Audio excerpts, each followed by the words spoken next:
Good afternoon to all participants. Welcome to this Facebook Live. Today, we're going to discuss trapping of Rhynchophorous palmarum, vector for Redring disease. My name is Vidal Balrajsingh, Officer 1 attached to the Ministry of Agriculture Research Division under the Entomology Department.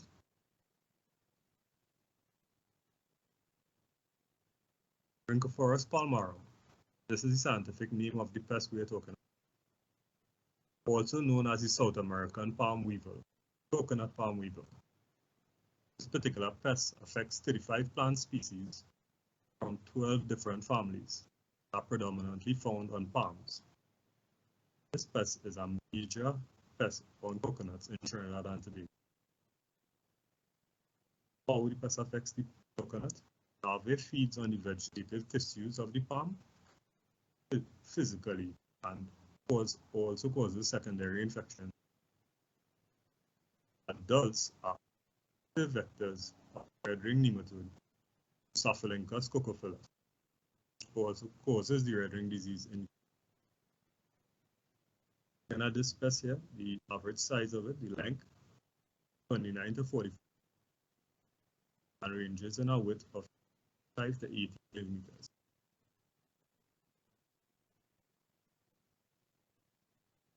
Life cycle of the pest. Here you have a fertile female adult lays her eggs on the coconut. Eggs hatch within 3 to 5 days and hatches into a larvae. The larval stage of the pest, most destructive, tunnels into the coconut bark. This stage of the cycle lasts from 60 to 105 days. Till the pest pupates, where it wraps itself using the fiber from the coconut palm into that dormant stage, and which lasts 15 to 50 days, after which you will have the emergence of a young adult. And it's wise to know that all stages of the life cycle of this insect happens on the inside of the affected coconut tree. Also going to be discussing Redring disease. So what is Redring disease? The disease of coconuts due to the colonization periphery cortex of the young palms by the nematode Rhynchophorous cocophilus. Symptoms of this Redring disease was first described on Trinidad coconut palms in 1905. Picture here depicts that Redring with cross-section cut of a coconut tree. Symptoms of this Redring disease. The trees show a progressive yellowing and bronzing from the tip of the leaflets to the base. Yellowing progresses from the older leaves to the younger leaves. Additional symptoms include necrosis in the flowers, premature nut fall, holes in the stems, and the affected plant tissue rots, producing a foul odor. This picture illustrates a cross-section of a trunk of a coconut tree that was cut down.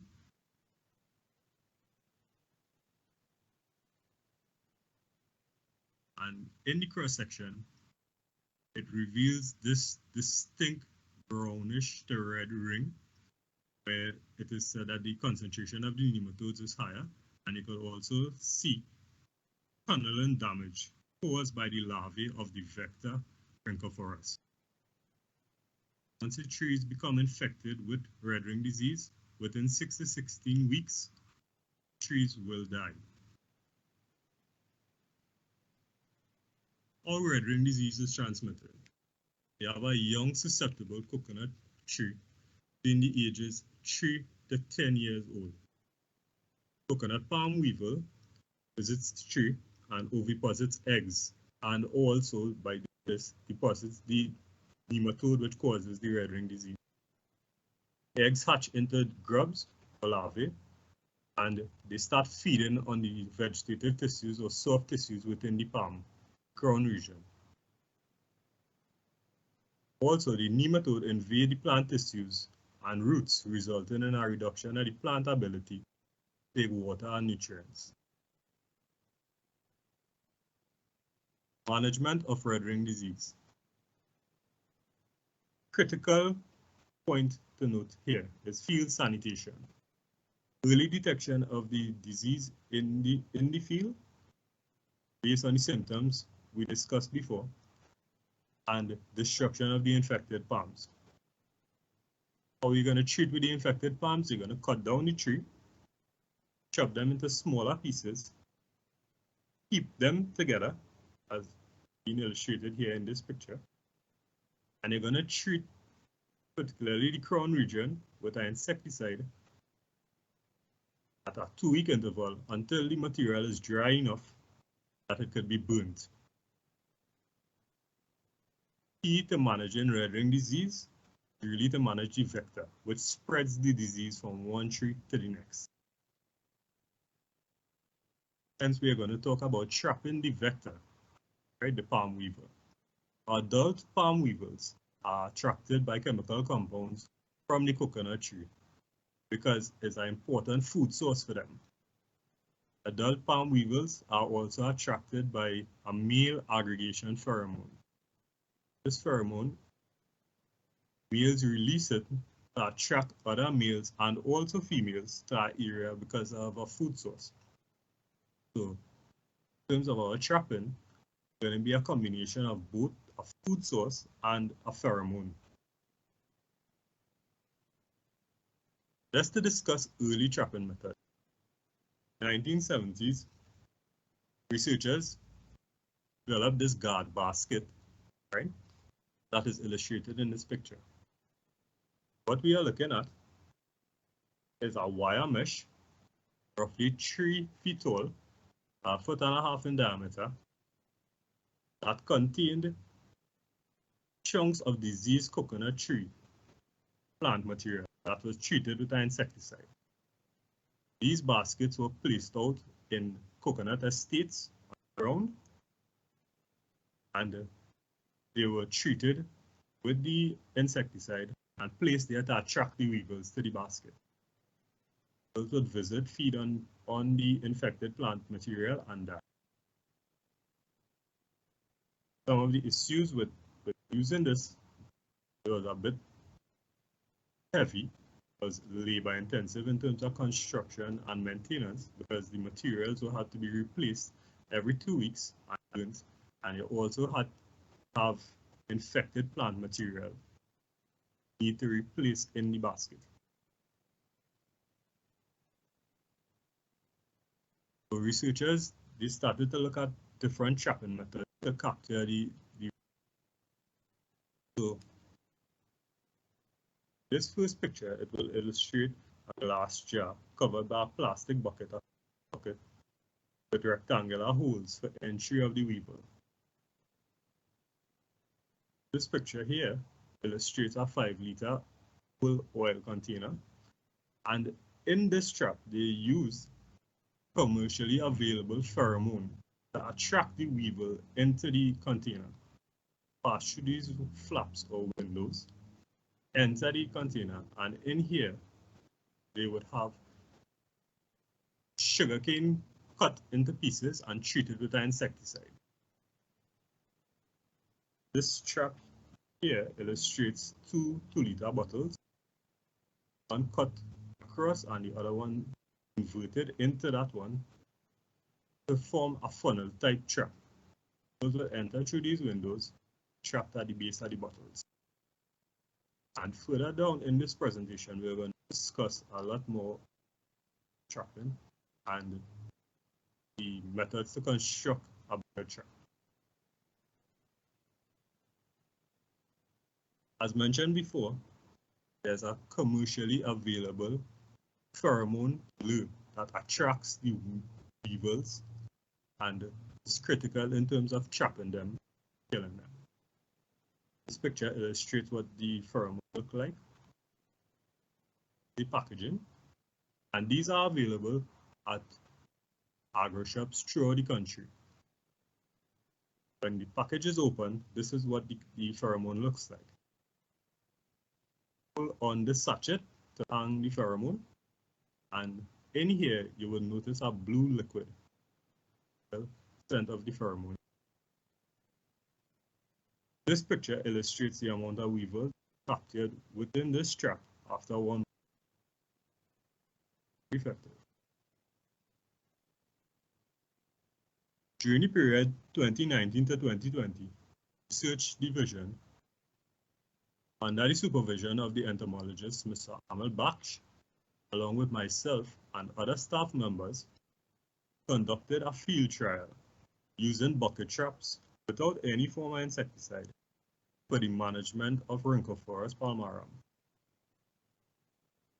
These traps were constructed using a 5-gallon bucket funnel fixed on top of the cover. Pheromone, commercially available pheromone, was hung on the inside of the bucket from a wire. These traps were set up fields approximately 1.5 meters high and 20 meters from the field on the east side of the field. The trial also included field sanitation of infected trees. These traps set up were serviced on a weekly basis, where the weevils were removed and inside of the trap contained sugarcane pieces that were cut and they were replaced. Pheromone lures were also replaced within a 3-month interval. Data that we collected were the sex of the weevils, the number of weevils per trap, and the number of red ring disease trees.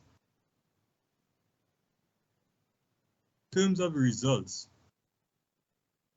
these are 3 areas where had coconut fields and traps were established.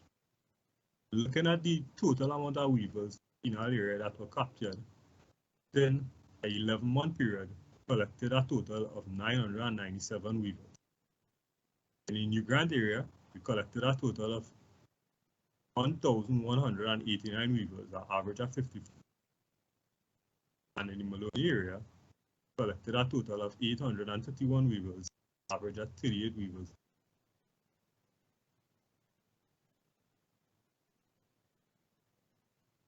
This graph illustrates the mean capture of adults over the 11-month period. Also illustrates an increase during the period May and also in August. There's a peak in the weather conditions, the amount of heat, and it also illustrates a reduction in the number of weevils that were captured over the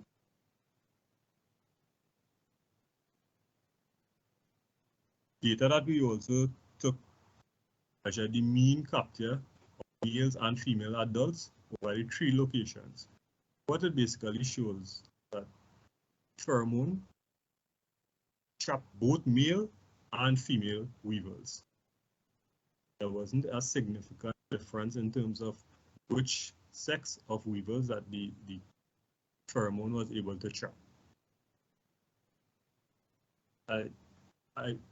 One of the identifying features in terms of the difference between males and females, this area of the weevil is known as the rostrum, and on the rostrum of the male weevil, there are tiny hairs, as setae, on top of the rostrum.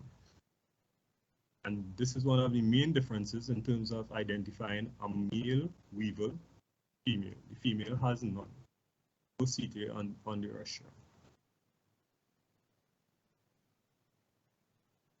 In terms of results, the bucket traps were found to be efficient and easy to handle in terms of trapping the Rhynchophorous palmarum.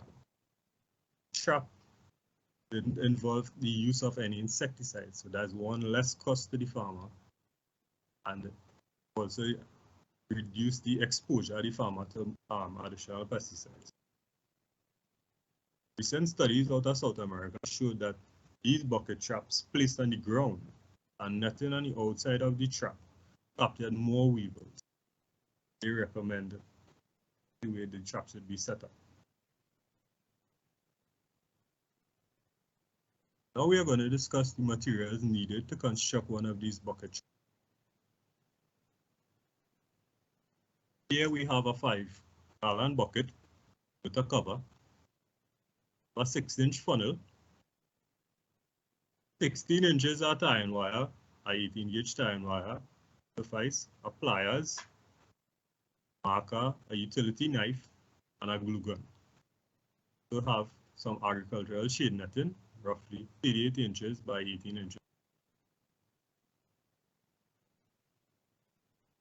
In terms of construction of the trap, firstly, we are going to stencil out a circle at the center of the cover where we're going to place our funnel.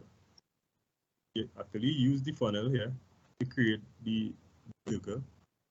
We're going to cut on the inside of the line just to ensure that the funnel doesn't fall through. We're going to fit snug on the cover. Also, because this 6-inch funnel at the end of the funnel is really small, and we discussed that the size of the weevil in terms of width was an average of 11.5 to 18 millimeters. Now cut the funnel to allow the weevils to enter. Also bore 2 holes and suspend the wire, and this wire is going to be used to suspend the pheromone inside the bucket. And we're going to use the glue gun and stick the funnel securely on the cover.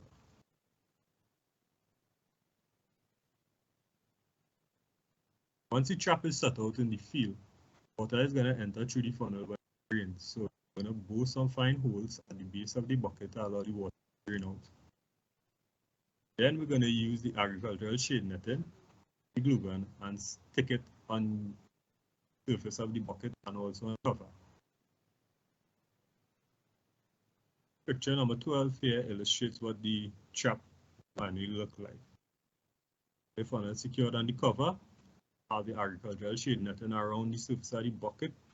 This would help the weevil in terms of climbing onto the bucket, entering through the funnel, but the pheromone would be suspended on the wire inside the bucket, and the weevils would move to the area where the concentration of that pheromone is greatest. They will be attracted to the trap.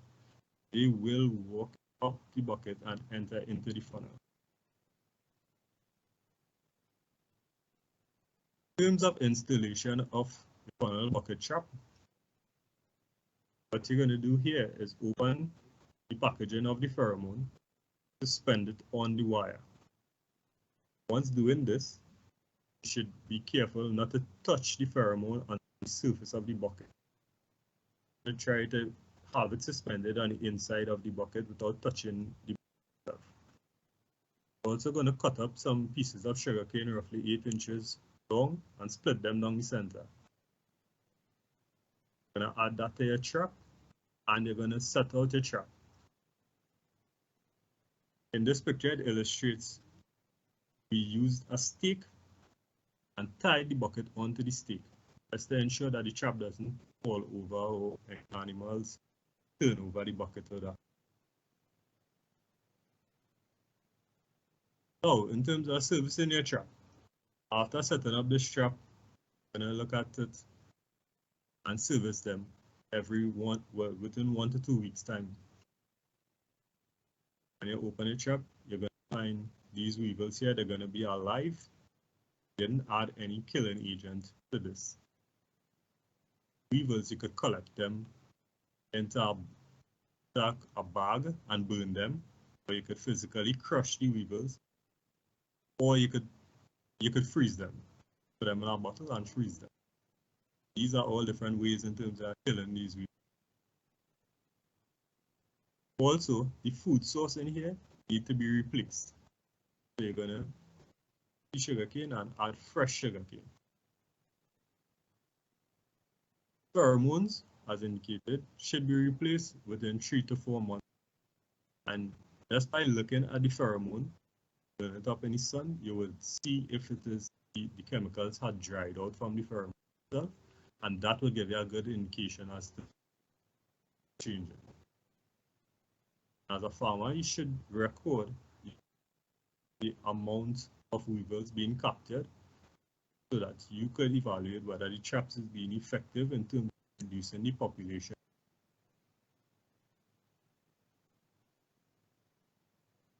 The advantages of using this funnel bucket trap is fairly easy to construct, very practical in terms of servicing it. no matter what cover. There's a really low maintenance cost because the only input there after you construct the trap would be to add sugarcane to it and to replace the pheromone. There's no pesticide required. And once captured, there's a very low possibility that traps will allow weevils to escape. And as the data showed before in our field trial, trap is really effective in the number of weevils they capture. Hence, you're reducing your population in the field, you reduce the population vector, hence reducing the spread of the red ring disease. Another trap design. Here we have bucket and we cut windows on these buckets. 4 windows, 2 inches by 4 inches. And we use the agricultural shade netting up to the point of the window. Pheromone will be suspended at the center of the bucket cover on this piece of wire.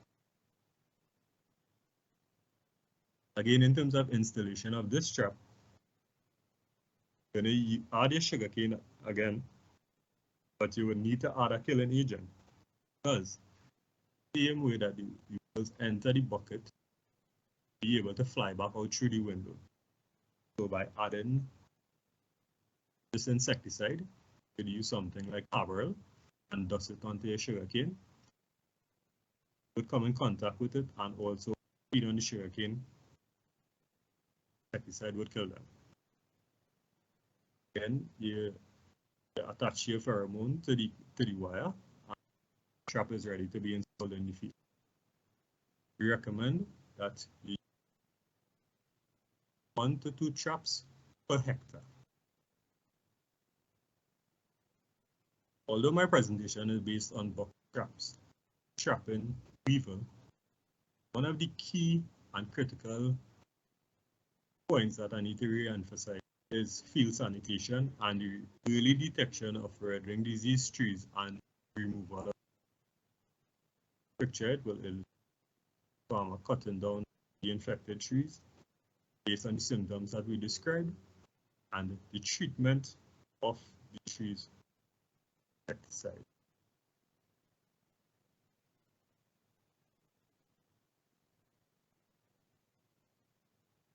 At the entomology division, have an email address that participants interested could contact us at entobiag.laboratory.gov.tt.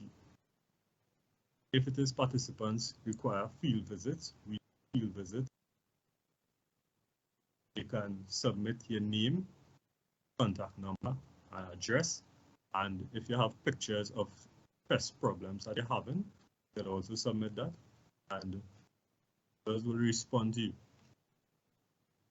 We also do diagnostics in terms of field visits. So any farmers that have any pest problems, they can contact us via this email, or they can walk into our lab at TES Centeno, which is located on Carney North Bank Road, opposite UTT campus at ECIAF UTT campus. Participants with pests and disease problems, they can also visit their county offices for further information. At this point in time, I would just like to thank everyone for participating in the session. If you need further information, you can contact us via this email. Okay.